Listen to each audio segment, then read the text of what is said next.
Well, welcome everyone if you're here in Texas and North Texas for this rainy day we've had. Hopefully this will be very beneficial and answer all the questions you have about native and adaptive plants here in North Texas. Now, a word from our sponsor. TRWD, Tarrant Regional Water District, is responsible for bringing the water to your house that if you live in Tarrant County. They are responsible for 4 lakes, all the piping systems, all the pump stations to pump the water to your municipality. Those are the folks you pay your water bill to. So along with that, they have to stay ahead of the surge. So right now, we're about 2.5 million people live in Tarrant County, and they're expecting to double within the next 30 to 40 years.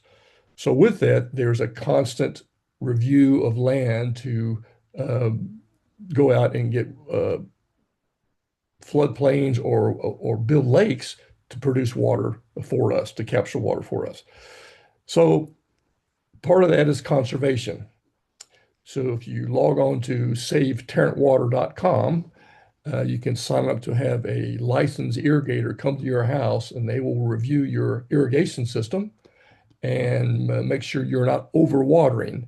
Remember, you're in the hottest part of the Texas summer here in Tarrant County. Your water for your grass is only needed to be about 1 inch. So to kind of keep that in mind.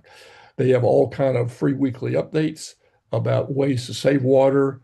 Um, and that's at savetarrantwater.com. Conservation is key. Matter of fact, this class is on their calendar of classes. Um, so go out to the website and you'll find the rest of the classes for the rest of the year. All right, so without further ado, let's talk about native and adaptive plants. So let's do a little the technical side. We'll talk about what is a native plant or tree. Well, it's part of the balance of nature. It's been developed over hundreds of years and thousands of years in our particular region. And this, again, is for North Texas. A native plant or tree is very hardy. It's involved in this Texas harsh and unpredictable climate. And as you well know, it might be 40 degrees in the morning and 80 degrees in the afternoon. It may snow one day and be sunny the next. A native plant will thrive in our soils or dirt and the nutrients that are provided in either of those. And they tend to be resistant to the pest of the native insects we have, as well as diseases that are common here to North Texas. So that's a native plant. Well, what about adaptive plants? Well, as Dick noted, I'm adaptive. I wasn't born here. I wasn't raised here. I was transplanted here. I have learned to adapt to this region. I came down here in May of 1980, and for you all that have been here a while, you probably remember you had what I think 72 straight days of over 100-degree temperature. And I grew up in a house with no air conditioning in Virginia, so you can imagine I had to adapt. So adaptive plants are also very hardy, and they've been introduced to Texas landscape through the horticulture industry, or just the settlers of 200 years ago would come through and have seeds from another state, and they would cast them across in their plantings that they have, and that's how they have become adaptive over all the years. All right, so we have native plants and we have adaptive plants. So the United States Department of Agriculture, we're in the plant hardening zone in Tarrant County of 8B as in Bob. Dallas County is in 8 Alpha. So in Tarrant County, that's kind of where we're located, where the little red circle area is. When we go to the store to buy plants, and annuals, let's say, or even a perennial plant, on the back of the label it may say for zone 8. That's kind of our same zone. We're in the same zone. And that dictates based on how cold the weather is around here or hot. On the cold end, we get down around 10 to 20 degrees, 10 to 15 degrees. And as we know, that sometimes we get a lot colder than that. But that's what they use to segregate our hardiness zone. Why should we have native plants? Rarely, if not any, fertilizer is needed. live on their own. They're used to what they need to live on. Very great at being drought tolerant. Heat doesn't bother them. They're used to it. They know how to live through it. They've built up a tolerance to it, and they do provide great shelter and food for our native wildlife. Native plants are beautiful, and they're meant to be here. All right, let's have some fun. So for the next probably 45 minutes, we're going to look at plants. So if you have a cell phone, as I teach this class a lot, and I tell everybody this is a Kodak moment. This is a time to take a picture of these different slides. Each slide is a plant. If there's see something there you like, and we're going to talk about it. This is by no means a complete list, but this is a recommended list for drought and heat tolerant plants, native plants first, and then adaptive plants second. So here we go. Native plants. The red yucca. Now, all the plants you're going to see today are 100% sun unless I say otherwise. Here, for example, is a red yucca. And when I say give me the sun, it wants it from 8 o'clock in the morning till 8 o'clock at night. Full sun, he or she wants to cook in the sun. They can live on zero water. They're great for xeriscaping. You see them a lot in New Mexico. You see them a lot on the western edge of the state. And they do grow excellent. I had a client that had one in a pot, a large pot, for 2 years, and the plant never got a flower on it. I moved it into the sun this year. It now has 2 shoots on it. So they need sun to look like that. This has also been tagged as a Texas superstar, and I'm going to take a second to talk about a Texas superstar plant. The group down in A&M, the horticulturalists, have a committee, and they take plants that they feel will represent this Texas superstar registration to the best ability, and they plant that plant in 24 locations across the state of Texas, from El Paso, from the Panhandle, all the way down to Corpus Christi, and all the way east to the Piney Woods, as well as here in the DFW area. And if that plant meets a criteria, then in all 24 locations, it gets tagged as a Texas superstar. Some of the nurseries here in Tarrant County actually have signage up talking about, like, for example, a red yucca, and it'll have that Texas superstar label right there. All right, red yucca. Purple coneflower, beautiful flower. It's a native. It clumps together well, self-populates. They look beautiful. They grow about 2.5, 3 feet tall. Purple is one of the more common colors we see around here. And I'll just say this, everybody has their own preference. I personally don't like them because when they go to seed, they're kind of stalky looking, but that's okay. But they're a beautiful plant, plenty more to pick from. Autumn sage, Salvia greggii. I was fortunate enough last year to take up 90% of my lawn and put down a native and adaptive flower beds in front of the backyard. And I have 5 different varieties of this, and they're absolutely beautiful. They're up now, they're up about 18 inches. I got red, I got the hot lips, which is the white and the red blended. I got the one on the right. They're just beautiful. Hummingbirds absolutely adore them. And now that the hummingbirds are coming through, I've seen a couple of them out there already. Great plant, hard to kill. They're a lot of bounty. They grow a lot every year. Autumn sage. Mexican feathergrass. These are great for borders or in a corner of a yard. The birds love it. They can get in there in the wintertime and they can hover underneath them. And it gives great security for them. They whisper in the wind, and whispery looking when they float around. Very big. They're about a 3 foot by 3 foot plant. I have 2 of them in my front yard covering up an Encore electrical box. Mexican feathergrass. Its cousin, or a similar from our ornamental group, Gulf Muley grass, and they look just like that. It has that see-through purplish pinkish top feather on the top of the grass, just beautiful. And they sway back and forth, and they really cover up great if you have something to cover or just to put definition in a corner of a yard. They do really well. Great is the back plant in a flower bed because they do get quite large, 3.5, 4 feet. And it's also a Texas superstar. All right, Texas sage. You see a lot of these in medians of highways put out by the city. Hard to kill. Um, its little bluish flower is within the plant.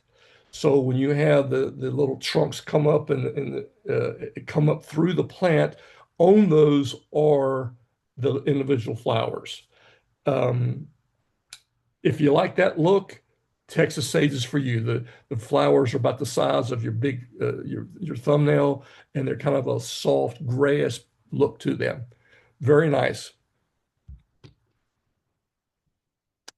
Blackfoot daisies. These grow about the size of a basketball, and I put 4 of them in the ground last year, cut them to the ground in December, and they are now the size of a football in my front yard. They look just like that. And they're beautiful. They're nice and compact, and they naturally are spherical. It's absolutely amazing. People walk by and stop and look at them, and they just grow equally formatted around a circle. It's quite amazing. Blackfoot daisy. Gara. These are the white, and the one on the right is more the pinkish, has a pinkish look to it, flower. They're nice and spindly, individual little small, simple little reeds that stick out. They have a tendency, they love heat. They will, if you have them by a sidewalk, they will actually lay down over the sidewalk in the middle of the day because they love heat. But they are a great plant. You can see right through them, and the hummingbirds and butterflies absolutely love these. Texas lantana. Oh, now the fun's going to start. So remember, these are native plants we've seen so far. In Texas, we only have one native lantana, and that's it, what you're seeing here. Notice that the flower is a yellow to orange cluster. Um, you'll see multiple other colors of lantanas if you go to the big box stores or nurseries. Those are adaptive. We're going to talk about those in a minute. There's only one, and you're going to know it's the native when it has the species, the genus and the species lantana. I'm gonna blotch this. Oh, Urticortals um, on the label. You'll know that that is the native plant. Now they do get tall. They get 4 or 5 feet by 4 or 5 for 6 feet wide. Um, you do cut them back. You can if you like. Around December, you cut them back to about 2 inches of the ground, and they'll come back in a flurry. But that's what they look like. Texas lantana. It'll actually have it on the label, and that is the native lantana. Texas Gold Columbine, another Texas superstar. This is a beautiful, unique plant. Look at the bloom. It looks like a comet. Um, and I made a notation here. This works well in shade to partial shade to shade. It does not do well in full sun. It'll get cooked in the afternoon sun if left there. Great for morning sun. So that's the only notation I'll say about that. I have one that's growing and it's beautiful. It has a very unique flower to it. Texas Gold Columbine. And of course, our Texas state flower, the Texas Bluebonnet. Here in Texas, we only have 6 species of this particular bluebonnet. Uh, when they come out, they don't bloom very long, only for 3 or 4 months. They Lady Bird Johnson was big key on getting these things broadcast along our major interstates. So if you drive around the Texas uh, uh, interstate system, they're everywhere right now. The Texas Maroon is hard to find. Even going to a nursery to buy some, they're hard to find and hard to see because they're not around that often. The blue is usually what you see, uh, but and they're lovely. There is around Mother's Day, around Easter time.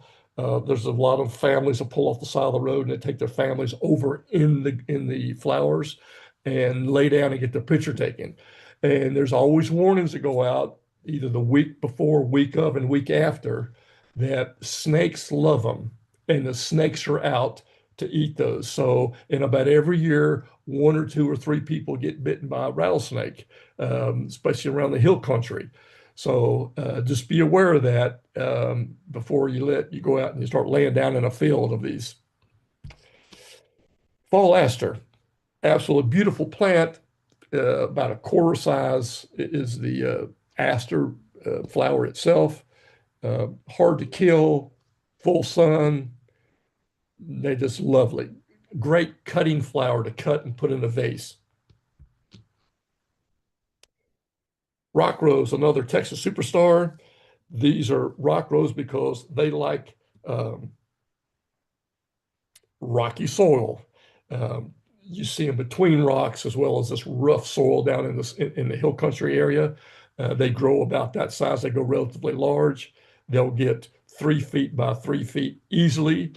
Um, they uh, they have a they have what they call a hibiscus flower on it. You can't really see it in the small cutaway I did here, but that yellow pendant's actually coming at you. It's sticking out from the flower, so it resembles a miniature hibiscus.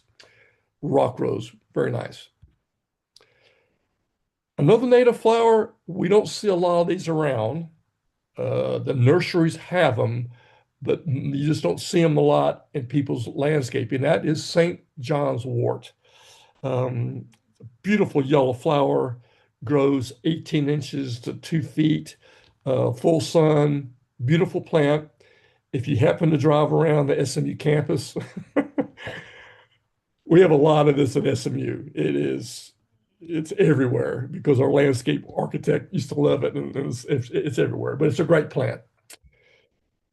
And then probably I'll be I'll just say this. I think this is probably the most desired native plant we have, besides the coneflower, and that's the Turk's cap. It is a fast growing, it's a Texas superstar. It's a fast growing plant. You can plant a gallon of it that sticks out of the ground about 10 inches right now. And by July, it'll probably be 2 or 3 feet tall. Next year, it'll be up to your waist. It grows really fast and really tall. Hummingbirds and love this plant. It will create an apple about the size of your small little finger digit that'll turn red on the plant. You can bite it off. It tastes just like an apple. We do ask that if it falls to the ground and it's been there a while, you may not want to eat it because ants usually find them pretty quick because it tastes just like an apple. Um, Texas, I mean, the Turk's cap, beautiful plant, and it looks just like a Turk's cap. Um, Great plant to have around. In the vine side, we have the cross vine. This is the tangerine beauty because of that tangerine color there.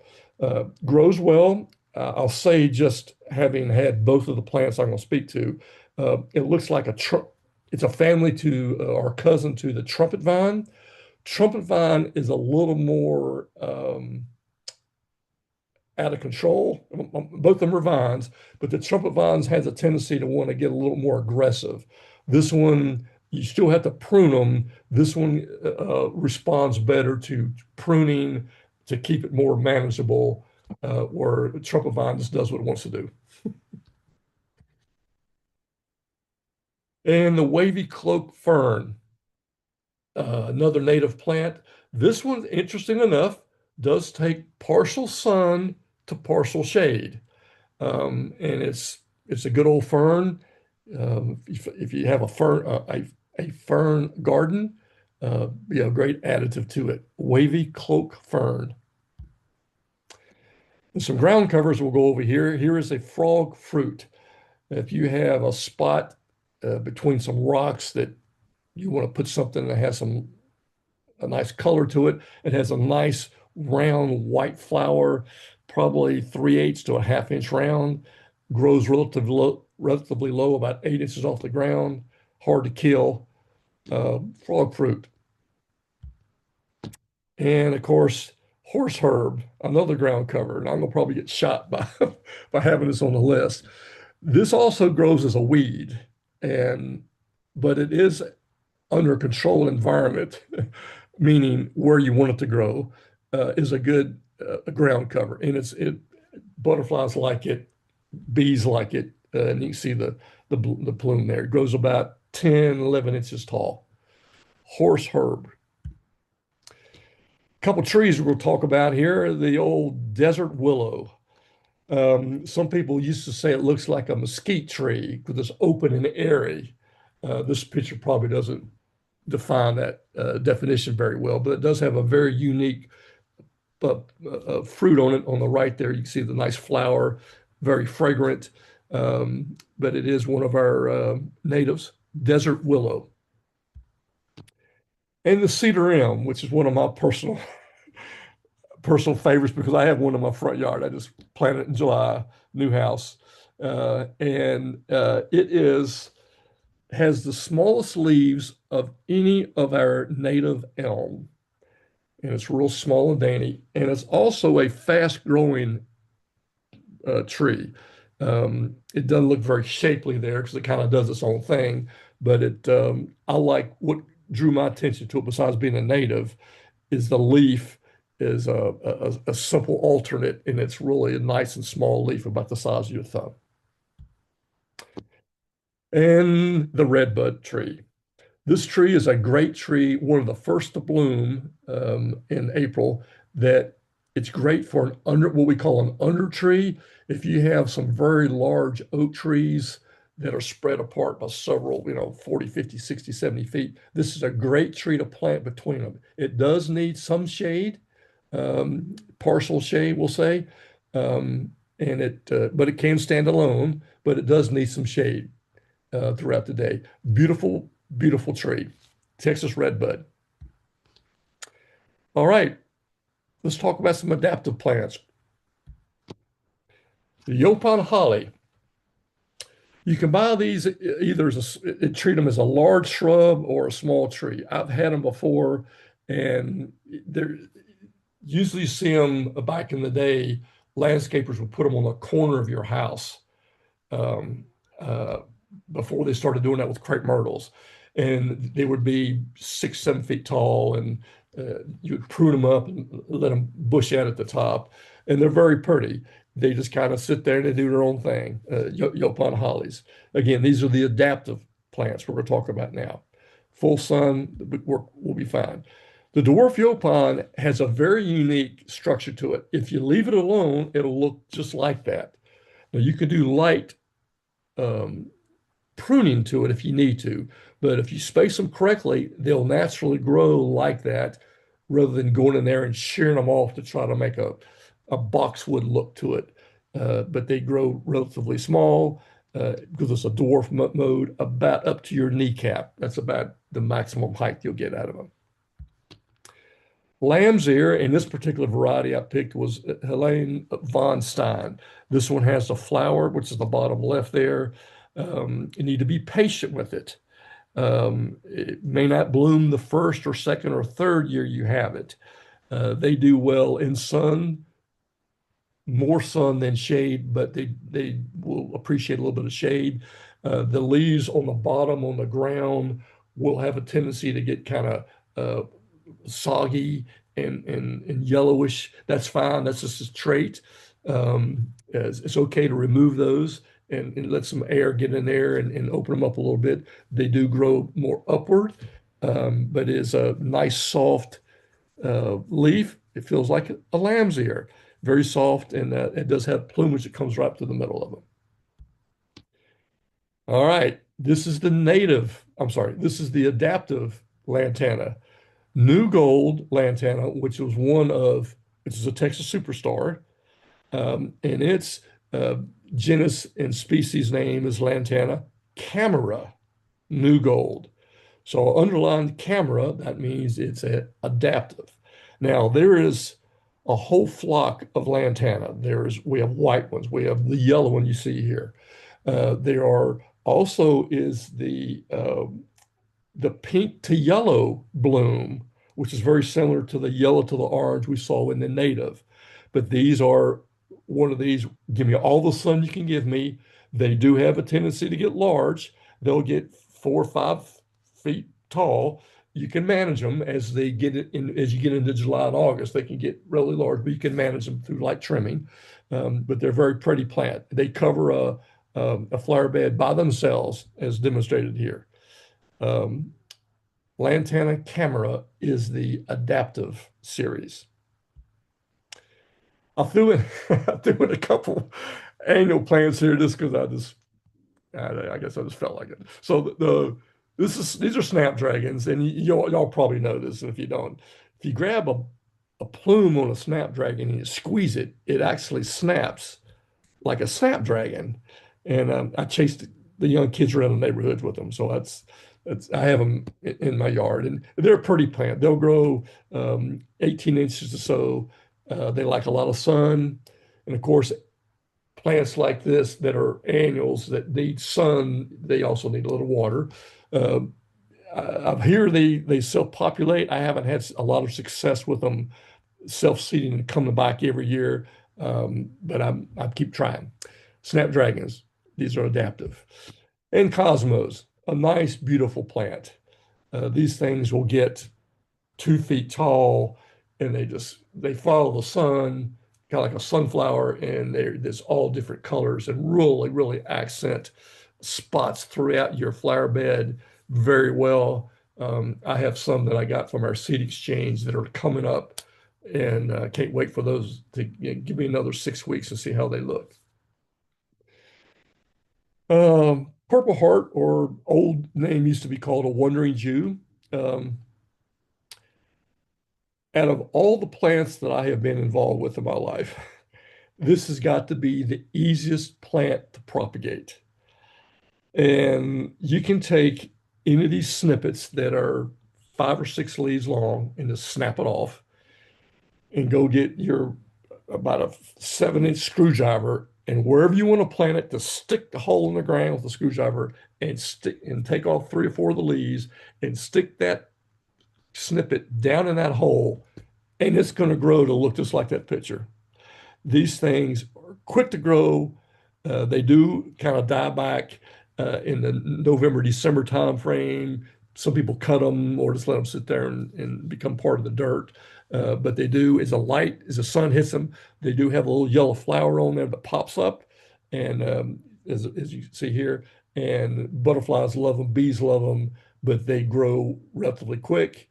They're like a succulent. When you pop them open, they have like little juice and stuff in them. But they are easy to propagate and will take over a flower bed.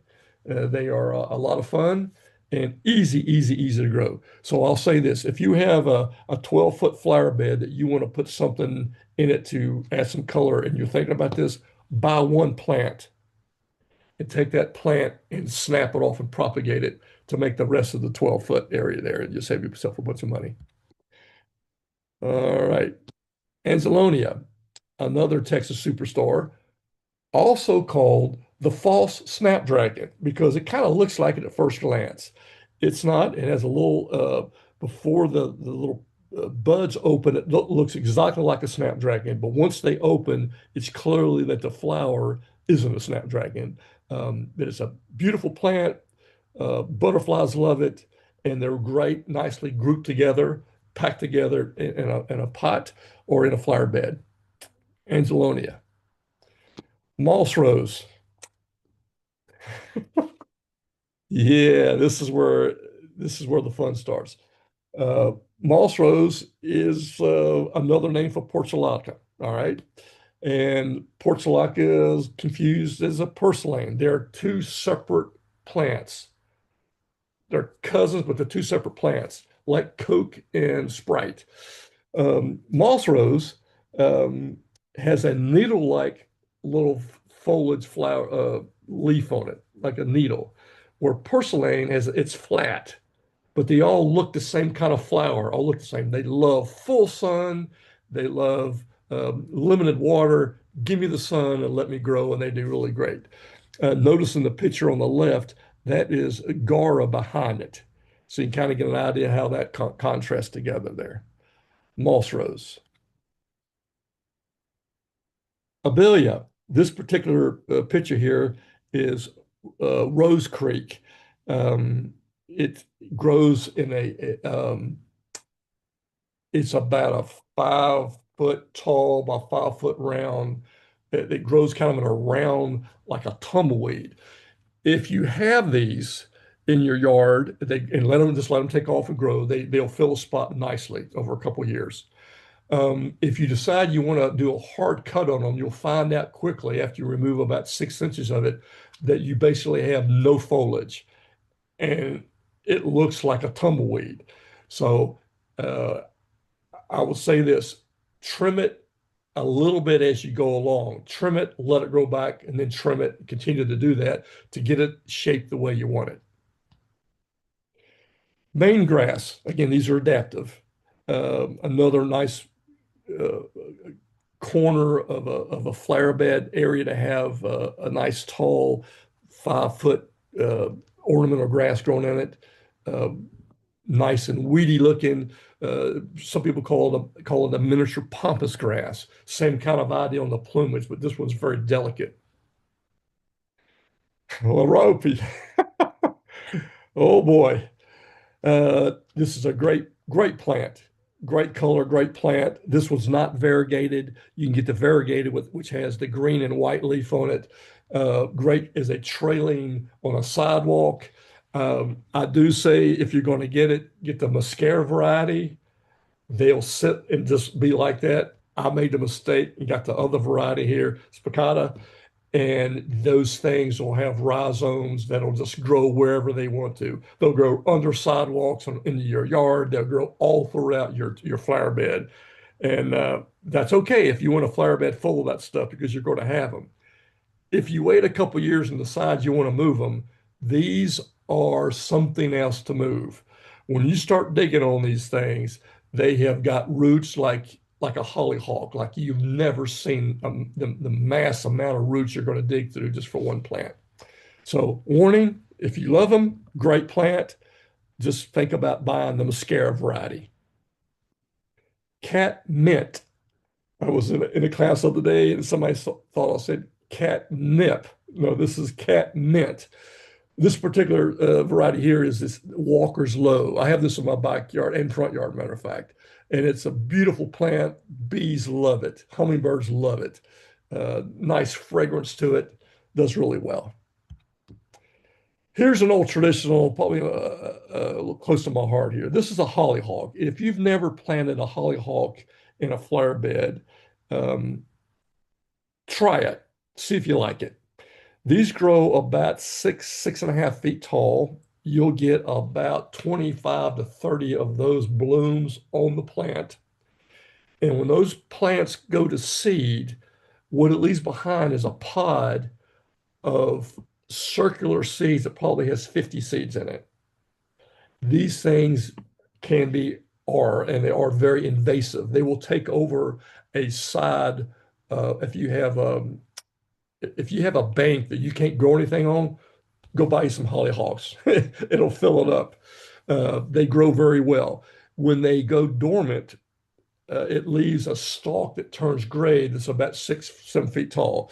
The reason why I refer to that because I'm the youngest, and in my grandmother's, we would have fights and we would snap them off at the ground and throw them at each other like javelins before we figured out you could put somebody's eye out. But they are beautiful plant. It's an old plant. It's been around this earth for a long time. Hollyhock.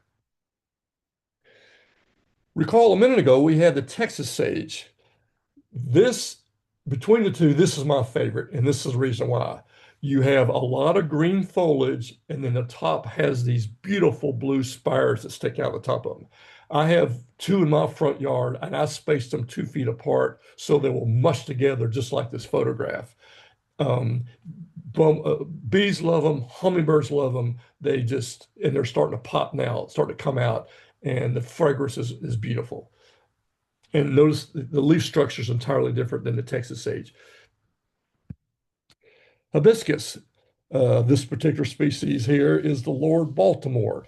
The leaf looks like paper mache, and the leaves are about 6 inches round and absolutely beautiful. Hummingbirds love them, very large. Um, Again, if you drive on the SMU campus, you'll see these everywhere because this is the only thing that we use there. Hibiscus. You can find them. You need to get to a nursery early in the season if you want to plant them because people usually buy these up pretty quick. Begonias. This is the Whopper series. This is also a Texas superstar. I bought one of these and never had one before, and it grew half that size the first year I got it. And I have it on my back porch now, and it's just hard to kill. They're just hardy. You just sit there and the birds look at it and a little bit of water and it just keeps growing. It looks just like that. It's just a great, great plant. Sedums. Love them, love the sun. Give me all the sun you can give me. They'll do very well for you. But don't forget to cover them when it gets around 38 or below in temperature. They do not do well in freezing weather. They will die in a second. Um, so there are some cold variety, hardy varieties that are out there. Just look at the label or ask your local nurseryman and they'll direct you towards those. But they're a nice field plant around rocks and things. If you want to do a small little garden, uh, they do really well. And there's 1,000 different varieties of these. Shade plant, something I'll say partial shade to partial shade. In other words, don't give me a lot of sun here. These will do well cast iron plant. You can see some of the ends of these leaves over here are turning brown. That's from them being in the sun. And they got zapped a little bit. And of course, there's liriope, that's the little grass that's growing there with the little blue plumage. That's liriope. Uh, Asian jasmine. If you have an area that you just want something with zero to no maintenance, just plant this about every foot and let it grow because you can horizontally trim it and vertically trim it with a weed eater. And that's what you're going to get. And it just grows. Um, if you have a swimming pool that you don't want a lot of maintenance, like grass you have to cut, and or bushes you got to trim, or those kind of things, put in some Asian jasmine. Crepe myrtle. Yes, it is a tree. I've won many a bet at a bar though, on this subject. These particular ones I have here, these are single trunk crepe myrtles. These are rare to find. You usually have to buy these from a specialized purchasing nursery. But crepe myrtles are adaptive. They're not a native, but they are a tree. Um, we ask you not to chop them off at the top like every landscape person usually here in North Texas does. Um, the more you cut the top of them, they create these knuckles that have shoots, and that's not the way crepe myrtles are supposed to be. They're supposed to look natural like that and round. If you want them to grow like an umbrella, then like right now, when you start having these little shoots coming out on the side of the trunks, just clip them off or take your hand and rub those off up to about your height. And it'll send all the energy up to the top of that plant and it will plume out like an umbrella. Um, uh, these are single trunks. If you have a crepe myrtle, you shouldn't have any more than 5 trunks coming out of the ground. That's about all that's needed for that plant. Over time, when that tree gets 30 years down the road, it'll grow together. eventually. If you have, let's say, seven or eight or nine, what am I supposed to do? Go to the trunks that are closest to your house and just clip them off at the ground. And that'll give all that energy to that tree. Crepe myrtle's pretty plant. A Japanese maple, just absolutely beautiful. This is the tree. They also make a Japanese maple, weeping Japanese maple that actually hangs over. Hard to find those, but they're very distinctive in the red and crimson color here. They like shade. They like a little sun, a little shade. Don't overwater these. That's one of the things that people have a tendency to do is overwater them. All right. So if you want a website to go to get some ideas to design for your yard or in general, TexasSmartscape.com. They have all kind of a great website to get you a glass of wine and sit down and look through. A lot of great ideas to think about your yard. Um, the Native Plant Society of Texas. If you're looking for a native plant, they have it there. They have beautiful write-ups with pictures on every single one of them. You can just list it. I think it asks you once you get in there, maybe where your zip code is, and it will direct you to the things that are for your area. It's a great list to look through there and capture some plants for your yard. And then, of course, there's the TexasSuperstar.com. Um, it's amazing that in October they added a new plant. I did not have it tonight. They've added a new superstar plant. The American Beautyberry has been added to their list of plants. So Texas Superstars, you go right to the website. It'll list all the seven varieties. There's 85 different plants, bushes, annuals, fruit, trees.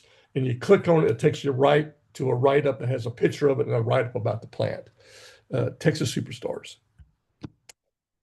And since it's hummingbird season, as you all probably know, that the hummingbirds now have made it inboard to the U.S. past Texas. So they're heading into the central part of the United States now. I thought it'd be appropriate to sow a hummingbird. I had one come by about 2 weeks ago, and I've got several of them that come by here in the morning.